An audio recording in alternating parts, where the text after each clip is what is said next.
Get cozy, everybody, because they will continue to play Vanilla Garden of Judgment for the Never-Ending Shower Month. Where were we? Let's see, yeah, here we go. After breakfast, both Seema and Lilith went separate ways. That's right, cleaning, laundry, and cooking in this castle, each resident had their own chores to complete. As I had just arrived, I had yet to be given a role. I was left alone in the cafeteria. My, Blanco, what is the matter? Sawyer had been gathering dirty dishes, called out to me when she realized I was there. Is there anything I could do to help? Oh dear, what, is that it? There's no need, I imagine you must still be getting used to the new environment. But if you're looking for extra work to lend a hand, why not help Seema? She said that she planned to tidy up the library earlier. If I wandered without an end goal in mind, I would surely get in someone's way. For now, I would listen to Sayo's advice. Sayo? Right.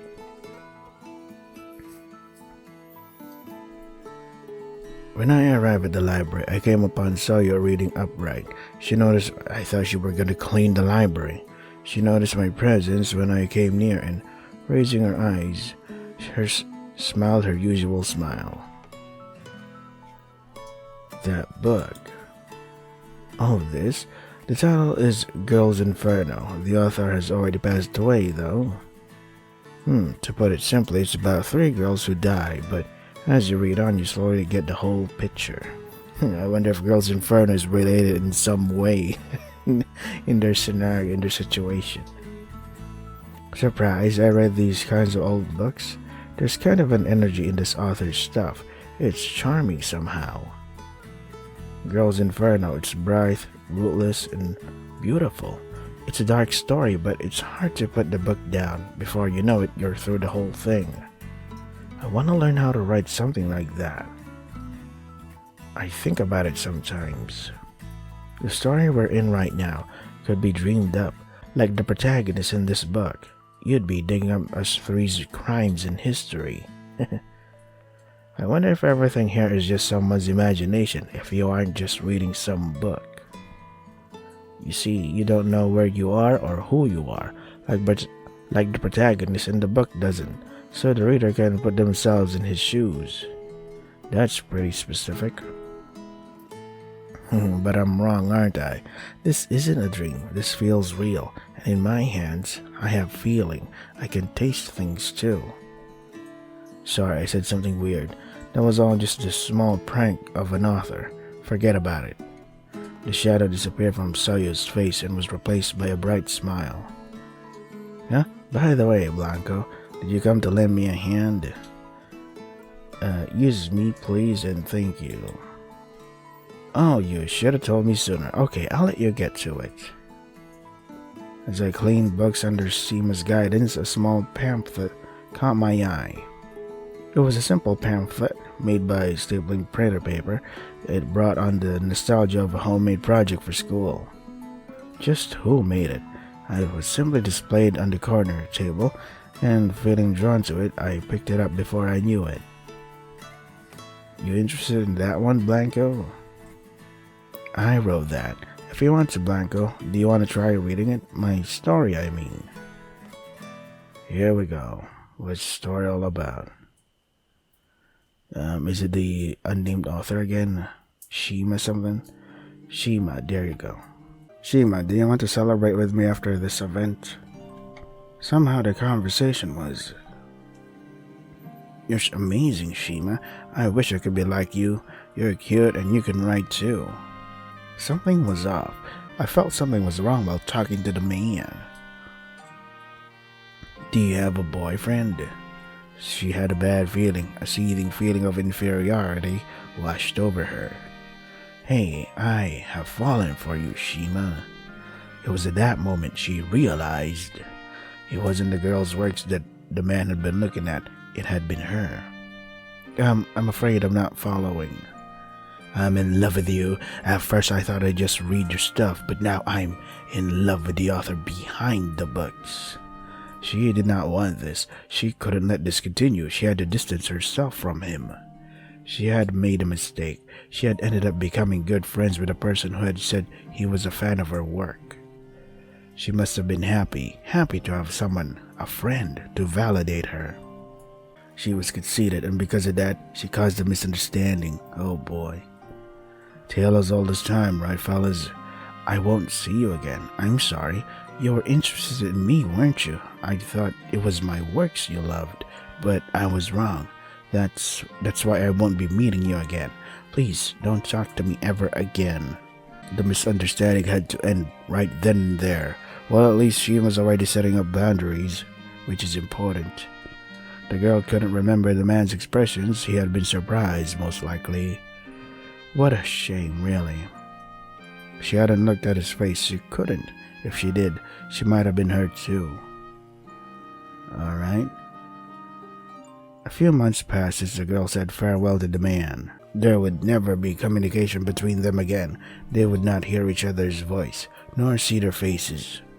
The girl had nearly forgotten the man's existence. Well, that was pretty quick.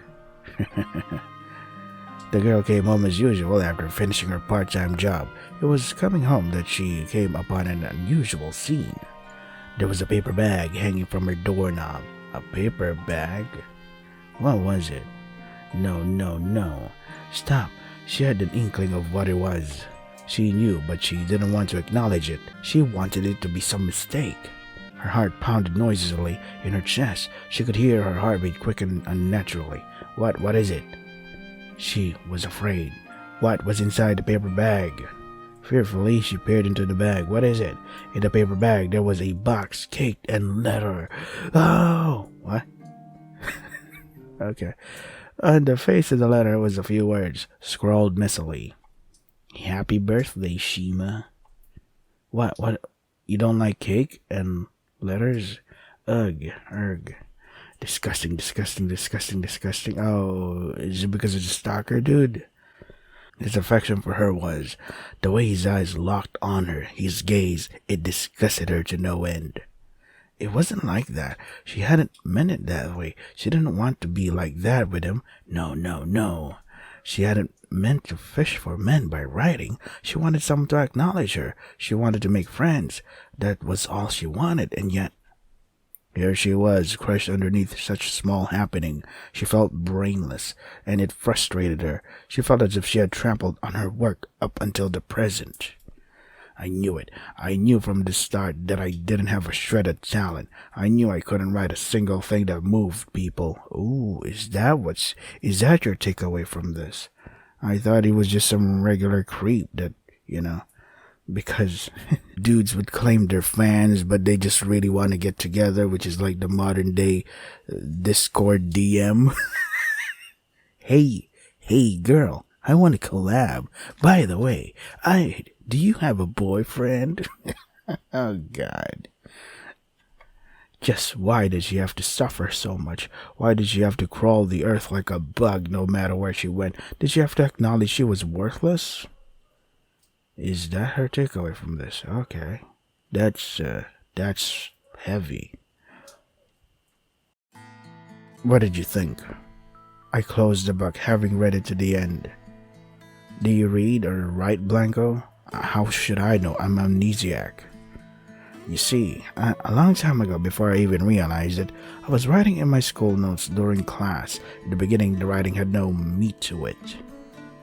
Actually, it might have been an escape from reality, because I didn't like school. I didn't have friends. I couldn't believe it. Seema, the center of the smiles in this castle? I found it hard to believe that a girl who brightened her surroundings like Seema did could have such a dark past. Fragmented chapters began to take shape. Eventually, they became enough to call a novel. Now, writing is like the cornerstone of my life. It's hard to put into words, but when I'm done writing, I feel refreshed, like I said goodbye to my sad past and forgot all about it. Seema put on a lonely smile and continued. Here's a sequel to this story. Do you want to know what happens to her? I haven't shown it to anyone. The ending. I was told this and handed another pamphlet. I understood its weight as soon as I held it in my hands. It must have been Seema's heart and soul into it. I had an inkling of what it meant to read it.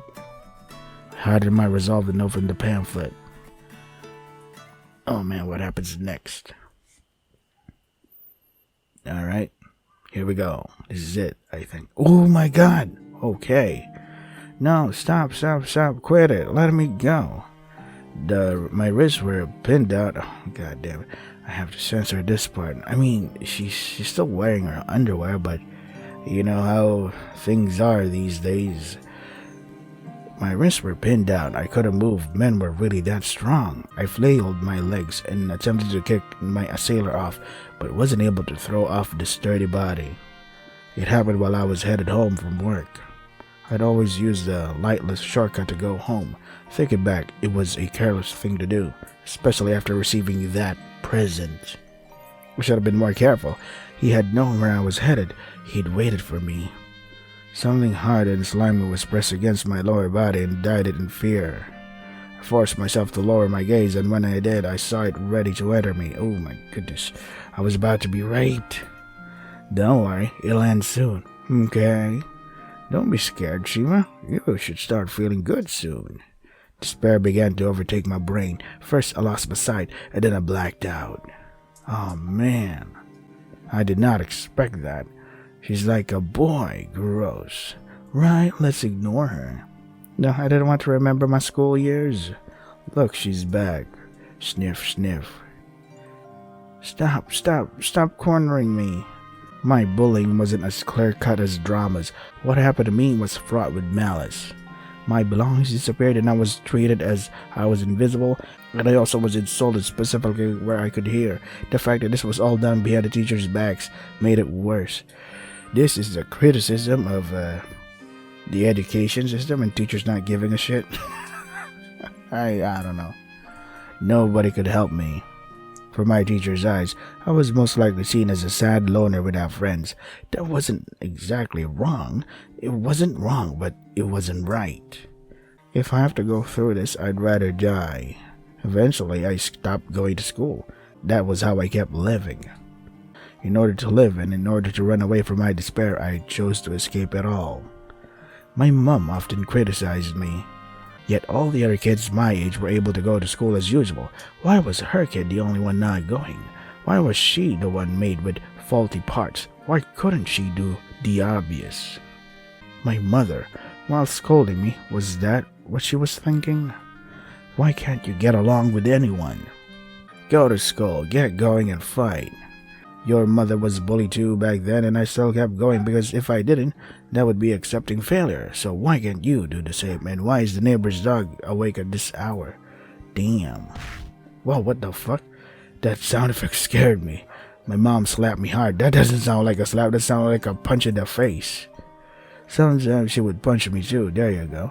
Once she emptied an entire bucket of water over my head, and it only escalated from there. God damn it.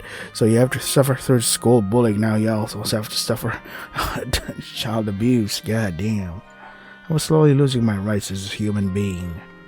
But I was stubborn. No matter what happened to me, I didn't want to go. I wanted to avert my eyes from what made me hurt, to the point I wanted to die.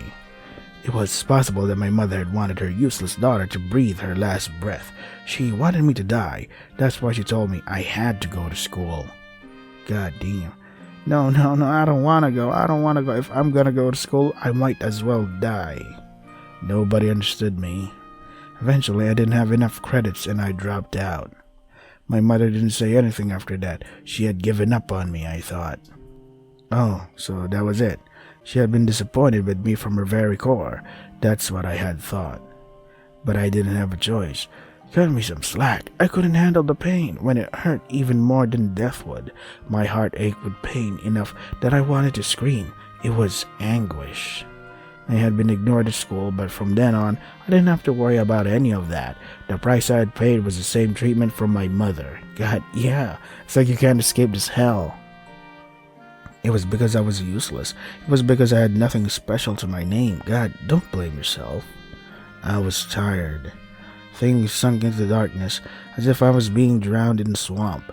I escaped from society, all on my lonesome. I was afraid that I would never return to normal. I didn't know what would happen next. I wanted to die, and fast. Holy shit. That's heavy. In the midst of all of that, I found my very own light.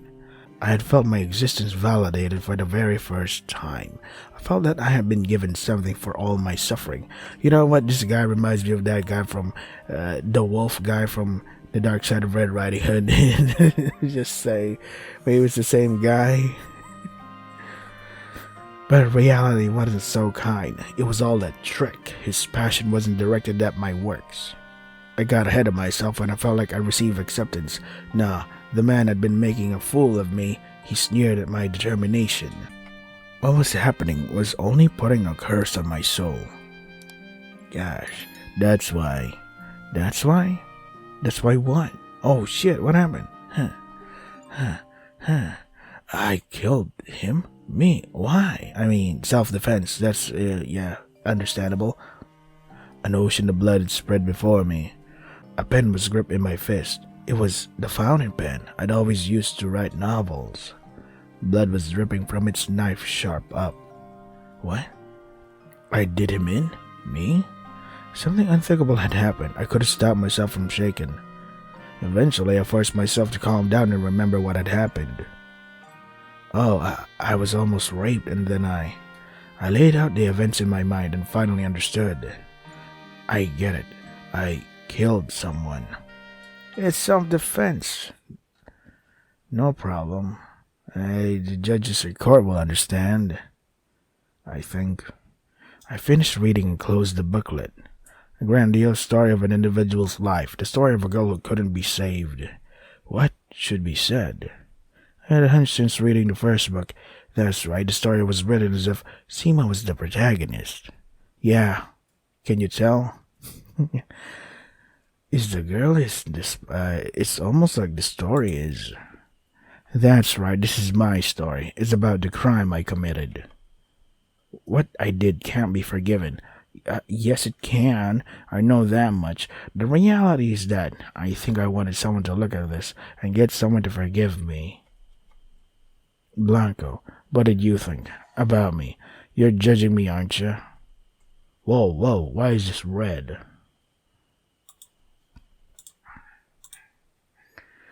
I'll forgive you. Blanco, you're nice, too nice. A murderer like me deserves worse. Could I speak badly of those who had sinned, as I hadn't even remembered my own, and to persecute someone else would be? Seema had shown me kindness when I was lost and had amnesia. Who could persecute this girl who had been so generous to me? However, I could choose to forgive her, even if I wasn't given forgiveness by another. I could give the simple act of choosing to forgive someone important to me, someone who was suffering with the burden of their sin. This was the best I could offer at the time. But if you're with me, Blanco, I feel like I could forgive myself and my past, and everything else too. Hey, could you stay with us here from now on?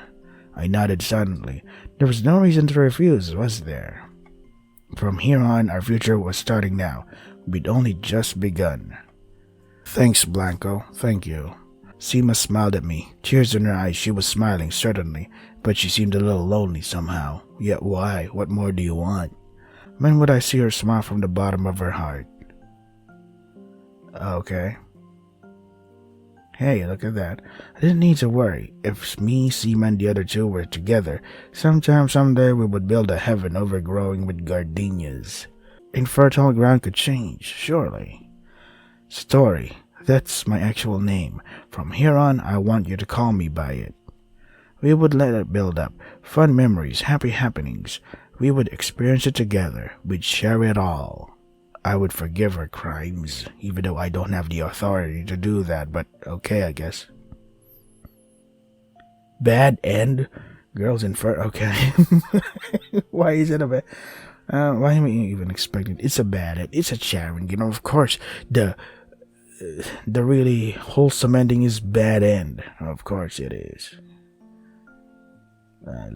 Load. Murderers aren't forgiven. What's happening? What you laughing at? Oh. Seema stumbled to her feet and suddenly grabbed me by the collar, bursting into maniacal laughter. You're a liar, liar, liar. I shouldn't have shown my story to anyone. The only person you could trust in this world is yourself, don't you think? What? I was just giving you criticism and stuff. I was just critiquing your work. You're awful. There's no gods out there. They won't save me. Nobody understands me. I can't get forgiveness. If anybody knew the truth, I'd just be judged and sneered upon. They'll all say I'm a murderer. Hey, isn't that the truth? Open your mouth and say something for once. I won't be forgiven. Anyway, I shouldn't be here. I'm not needed, aren't I? Right? Blanco. Tell me something, Blanco. What do I gotta do to be forgiven? What do I gotta do to be free? What was I supposed to do? Hey. Alright, what do you think I did with the body? You see, back then I thought a whole bunch on it. I wondered just where I could dispose of a corpse. It's obvious when you think about it. You don't hide it in the mountains or the sea, not even the forest. Corpses are meant to be put in a grave. Aren't I smart? I wonder why I didn't realize it then. Of course, I laughed when I came up with the idea. I mean, isn't it plain cut that bodies go in graves? I mean, yeah. What was happening? Why did it get to this point? Stop it already. I was losing my sanity. This had to be some kind of mistake. Seema, who had a smile like the sun, wouldn't corner me like this, yet she does. I had remained motionless with Seema's grip tight on my collar before I saw Jetson took it. I pushed her with all my might. Whoa. Ow. What are you doing, Blanco? You pushed a girl. Well, you're still a murderer. It doesn't matter if you're a girl or a boy. I only realized then the fearsome thing I had done. She was a girl. Even if it was a self-defense, it was wrong for me, a man, to hurt a girl. Yeah, but, it depends on the situation. I mean, if you're about to get murdered, some things call for action, or there are just some things you need to do. I get it. You're just like him. You don't try to understand me and want things to go your way. Dude, you were the one invading my space. Not the website. Is that still alive? Her hands reached out to my neck. Seema's eyes pierced mine and I was able to look away. Under that pressure, my knees were ready to buckle. I had no escape. See, this is why I pushed you. You're too close. And you're like, why'd you do that to me? Because you invaded my personal space. And now you're like, using your gender card? What the fuck? That's not fair. Why don't I kill you too? I've already sinned. It wouldn't mean much if I added another murder to the pile. I've given up on being human already. Seema strengthened her grip. My conscience was slowly fading as my neck was strangled. Wait, what? See, you can, push her off, but because your pride as a man's like, no, I can't hurt a girl, but holy shit, I'm dying. What should I do? She was going to kill me. I'll judge you for your sins. I'm the god of this world. I'm the creator. Understand? Her sinister voice was fading. Wait, what? Why is she fading? Or maybe I'm losing consciousness. When I awoke, Seema was no longer there. What? Yeah. It appeared that I had collapsed on the floor of the library. Had that just been a nightmare? Okay, then where's Seema? That must have been it. Surely the bright and caring Seema couldn't have done what had happened to me. She wouldn't have tried to murder me. But what are these marks on my neck? That look like I've been strangled. Maybe that's just me scratching it. I didn't want to believe such a thing. I wanted it all to be some kind of mistake. I needed a change of pace, so I headed to the baths for a shower. But it was there I realized what I had seen was not a dream. Looking into the mirror, a mark around my neck was pain to see. Oh, there you go. Let me see. It looks like a stairs. Seema tried to kill me, then disappeared. I searched around the castle for her, but came up with nothing. She was nowhere to be found. Both Soya and Lilith told me they hadn't seen her since the afternoon. The last person to have seen her was me. Uh-oh. Why? Why did she stop herself in the middle of trying to murder me? Or was I supposed to have died but survived at a mere miracle? But that was only part of it. Without Seema, it was impossible to know what her disappearance meant and why it happened in the first place. Why did things get to be like this? Was it my appearance that changed everything? Was it my fault the peace was disturbed? In the night, while everyone slept, I guided my heavy feet to the garden. It was just a hunch. I didn't expect anything, but I had a feeling that I could meet Seema here. I felt like I could see her there, caring for the flowers like she always had. Oh, okay. I thought you went to the garden because you're like, maybe she got buried here or something in an unmarked grave. Opposing my wishes, the gardenia in the garden were wilted. The plants were hunched over the earth, the inside of the buds never having seen the light, yet Seema had given them so much attention. I had a bad feeling. Something was going to happen, and it wasn't good. So, you almost getting murdered was the start? Great start. The gardenia. I jumped when somebody suddenly spoke behind me. When I turned around, a girl in white stood before me. Not Seema. It's said to be grown in heaven. I see they have wilted. I wonder if she had wanted this place to be a heaven. Oh, okay. The girl seemed taken aback as I kneeled before the flowers, as if to pray or mourn. My, what causes you to be so gloomy? I almost died, lady. It's my fault she disappeared. Her disappearance is not your fault. I said it, didn't I not? That this place will absolve you all of your crimes. You are free to do as you please here. She had given up her humanity. Those of the human race who choose to kill their fellow man can no longer be called human. Is it not the obvious conclusion you two could not meet eye to eye? You two lived in very different worlds from the beginning. Humans cannot become God. Seema had yet to realize she was the one to be judged. Before she disappeared, I believe. Where did Seema go? Her existence returned to nothingness. This was both an eventuality and a choice of her own. Neither you nor I could do anything to stop it. So just like that, she's nothing? God.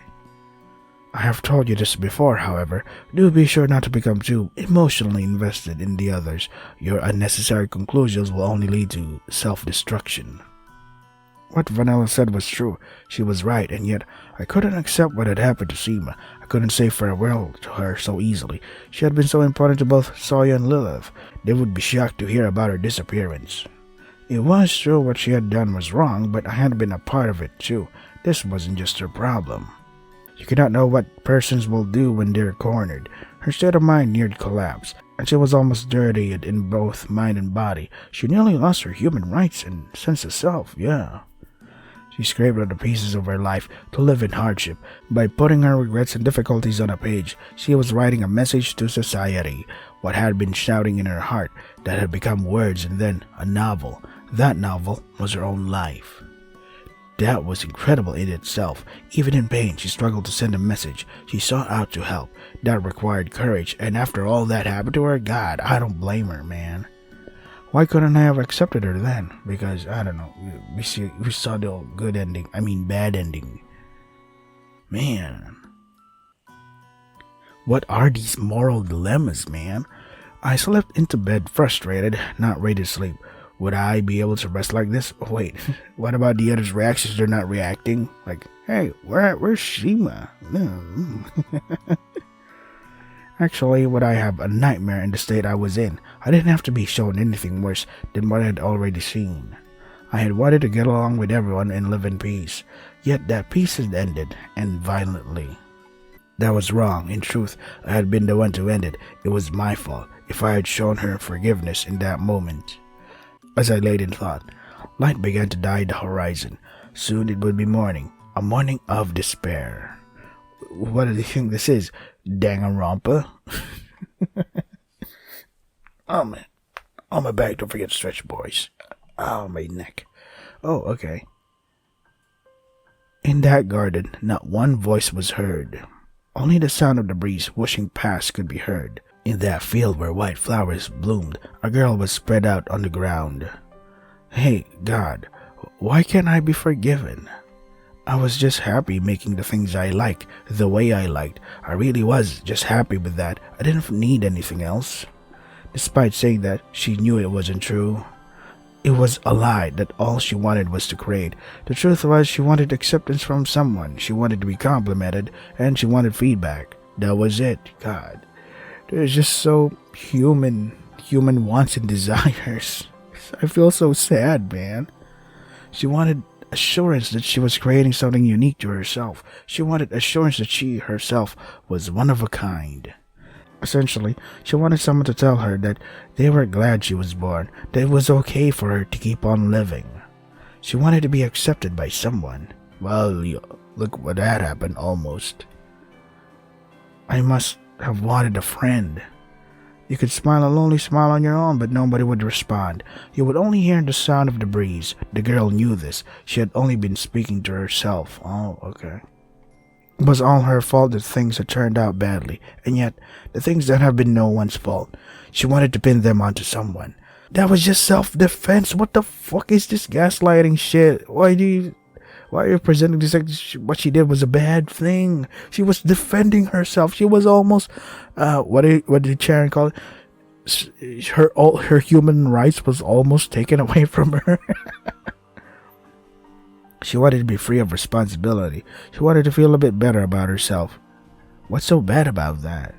There was one thing that had bothered her while she spoke to Blanco, a memory that she had forgotten in the peacefulness of her daily life in the castle, a memory that should have stayed buried in the dark.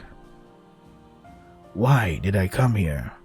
She killed the man that had tried to rape her, and then what happened to her? She without a doubt remembered killing that man without meaning to in her struggle, though she couldn't recall the details. She had been digging in the dirt to bury the body in the grave. She recalled being drenched in sweat. Okay. Huh? But she could not recall what happened after. How did she come to this place? Who had brought her here? What she could remember lastly was the downpouring of rain and the mud in the cemetery being slippery. What? Don't tell me she slipped and died. Oh, I get it. Oh man, that's it. She closed her eyes, she took in a deep breath and filled her lungs with the sweet aroma around her. She hoped that the fragrance was poison.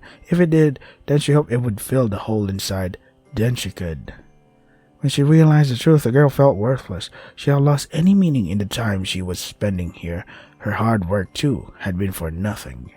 She had hoped that the place where she was headed was heaven. She had worked hard to fulfill that golden life she had worked to create, but the reality was cruel and unforgiving. She would disappear no matter who mourned, ignoring what she had left behind. All would lose meaning. She would accept everything. What? Wait, did she... Wait, what? Why did her hair turn white? Is that vanilla? Is vanilla part of her? God damn. Wait, so what happened? Chapter 3, Desire? Wait, so what happened to Shima? Did she... God damn it. It was so vague, the details. Ooh, what the hell is that? It was so vague of the details, man.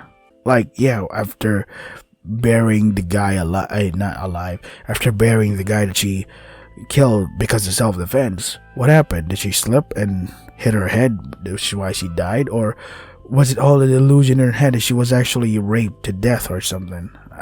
Man. Oh man, so many questions. But I have to end it here because I have to prepare for work now. So this is Vanilla, a Garden of Judgment. If you want to try the game for yourself, the links are in the description. That is all for today. Stay safe and take care of yourselves. God damn it. Such great stuff, man. Such great stuff. Hey, it's a Charon game. I fucking love it so much. I'm such a simp. I'm such a simp for Charon games. Even though some things don't make any sense.